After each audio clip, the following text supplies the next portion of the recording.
ఈ స్టోరీలోకి వెళ్లే ముందు ఈ వీడియోని లైక్ చేయండి. మా ఛానల్ని ఇంకా సబ్స్క్రైబ్ చేసుకోకపోతే సబ్స్క్రైబ్ చేసుకోండి. ఇతడి పేరు గణేష్ బరయ్య. ప్రపంచంలోనే అత్యంత పొట్టి డాక్టర్గా ఇతడు రికార్డులోకి ఎక్కాడు. ఇతని ఎత్తు 3 అడుగులు 4 అంగుళాలు. చిన్నతనంలోనే ఎదుగుదల లోపం కారణంగా అంతకు మించి ఎత్తు పెరగలేకపోయాడు.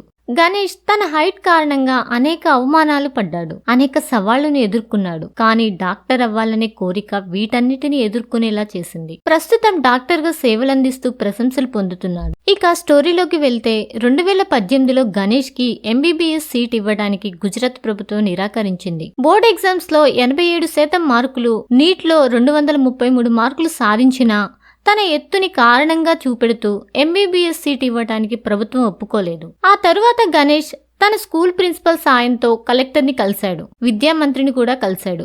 అయినా లాభం లేకపోయింది. అటు గుజరాత్ హైకోర్టు గడప తొక్కినా కేసును కొట్టివేయడంతో అక్కడ చుక్కెదురైంది. ఎలా అయినా ఎంబీబీఎస్ చదవాలనే తపన ఉండడం వలన అతను వెనుకకు తగ్గలేడు. ఇక చివరి అస్త్రంగా అత్యున్నత న్యాయస్థానమైన సుప్రీంకోర్టును ఆశ్రయించాడు. తన కేసును పరిశీలించిన కోర్టు గణేష్ ఎంబీబీఎస్ పూర్తి చేయొచ్చని తేల్చి చెప్పడంతో తన ఆనందానికి అవధులు లేకుండా పోయింది. ఇక తీర్పు తనకి అనుకూలంగా రావడంతో 2019లో భావనగర్ గవర్నమెంట్ మెడికల్ కాలేజ్ లో జాయిన్ అయ్యి తన ఎంబీబీఎస్ ప్రయాణాన్ని ఆరంభించాడు. ఇప్పుడు గణేష్ బరయ్య మెడికల్ కాలేజ్ కి వచ్చే పేషెంట్లకు ట్రీట్మెంట్ చేస్తున్నాడు. వైద్య రంగంలో తనకు ఉన్న అనుభవంతో పేషెంట్లకు ట్రీట్మెంట్ చేస్తూ వారి మన్ననలను పొందుతున్నాడు ఈ మరుగుజ్జు డాక్టర్. జీవితంలో ఎన్ని ఒడిదుడుకులు ఎదురైనా వాటిని అధిగమించి అనుకున్నది సాధించవచ్చని గణేష్ నిరూపించి ఎంతో మందికి ఆదర్శంగా నిలిచాడు.